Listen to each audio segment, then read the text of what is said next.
Samsung just launched its first ever credit card. And yes, that's the company that sells phones, TVs, and appliances. And when I first saw this announcement, I honestly didn't think much of it. Then I started reading the reward rules. That's when I found something that I wasn't expecting. And after digging through the terms, I realized this card is very different from almost every other cashback card on the market because of this one thing. The problem is that same feature is also the biggest reason most people probably aren't going to apply for it. So did Samsung quietly create one of the best no annual fee cashback cards we've seen in years, or is there something I'm missing? Now let's talk about what the card offers. Samsung partnered with Barclays to launch the Galaxy Card, its first consumer credit card in the United States. It has a no annual fee, and at the time of the recording of this video, new cardholders can earn a $200 cashback welcome offer after meeting the spending requirement. From there, the card earns 5% cash back on eligible purchase made directly through Samsung.com, 2% cash back on eligible streaming services, and 1% cash back on purchases that don't fall into those other categories and you're using the physical card. But then we get to the reward that made me do a double take. You can earn 3% cash back on eligible purchases made through Samsung Wallet. Now, most credit cards reward you based on what you buy, like gas, food, and travel, but Samsung is rewarding you based on how you pay. And considering how many places now accept mobile wallet payments, that theoretically turns this into a 3% cashback card for a huge portion of someone's everyday spending. So naturally, my next question was, what's the catch? So I started digging through the terms and I started looking for the usual limitations. Maybe the 3% was capped after a certain amount of spending. Maybe it was limited to a small list of qualifying merchants. Maybe the rewards expired if you didn't redeem them quickly enough. But after digging through the reward rules, I couldn't find any of those restrictions. Barclays describes the rewards as a unlimited with no published annual or quarterly earning cap, and the rewards don't expire as long as the account remains open and in good standing. I also couldn't find exclusions for specific types of ordinary retail purchases like jewelry, furniture, designer products, or luxury watches. There are still standard exclusions for things like cash advances, balance transfers, peer-to-peer payments, cash equivalents, and purchases that aren't purchased as normal transactions. Merchant coding also matters, just like it does with almost every other reward card. But based on the terms I reviewed, this doesn't appear to be a card where the 3% quietly stops after your first few $1,000s of spending. And that brings us to why I think Samsung created it. This is where I think Samsung made a really smart move. Apple has spent years building an ecosystem that keeps people using Apple products. Samsung is now doing the exact same thing. If you already own a Galaxy phone, this card gives you another reason to keep using the Samsung Wallet. However, the Apple Card gives you a 2% daily cash back when you pay through Apple Pay. Samsung basically said, hold my drink, and offered 3% through their wallet. One additional percentage point probably doesn't sound like much, but if you're someone who uses your phone to pay for most of your purchases, that extra 1% can add up over the course of a year.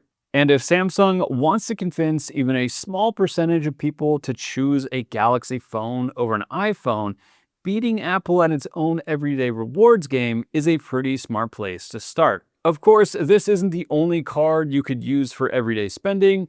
If you don't want to worry about whether a store accepts tap to pay, the Citi Double Cash earns a flat 2% cash back on purchases regardless of how you pay.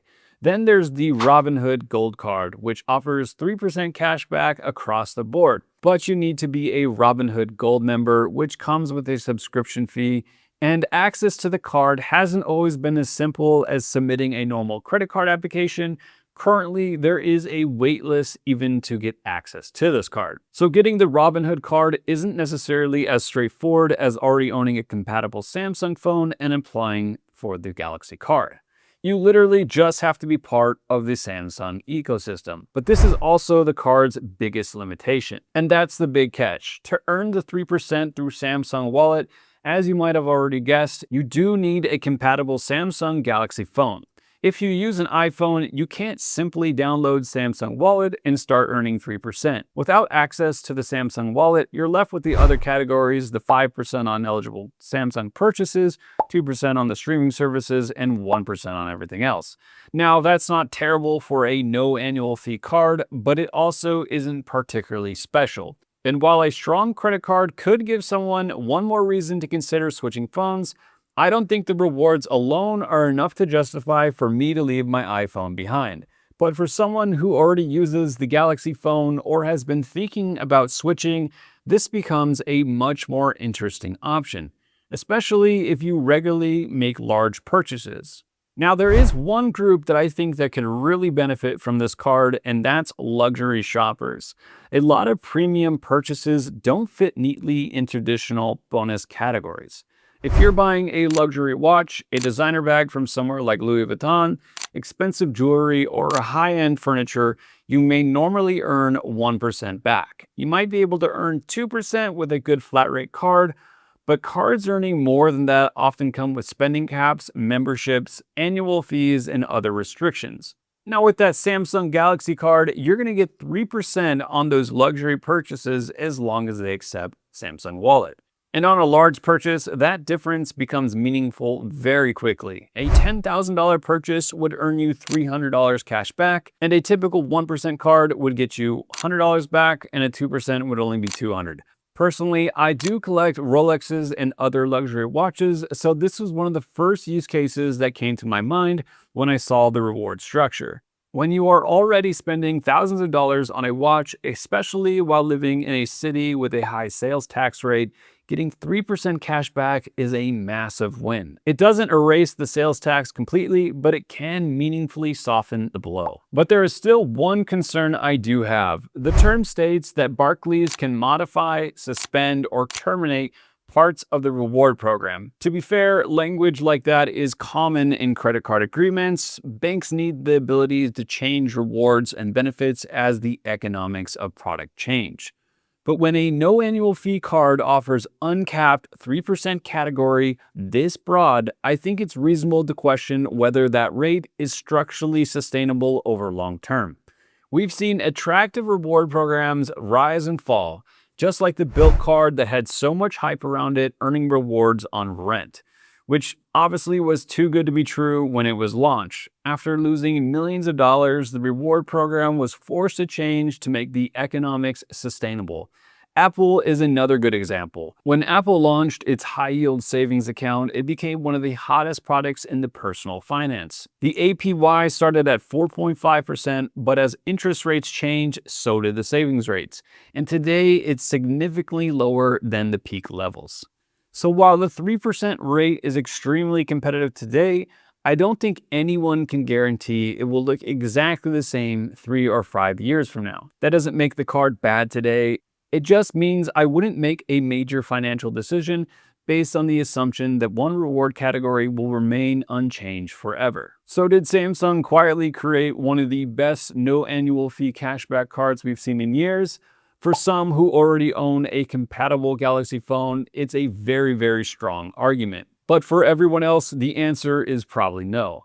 Unless you were on the fence of getting a Samsung phone or one of those luxury shoppers I mentioned before. But still, a big shout out to Samsung making a genuinely competitive cashback credit card.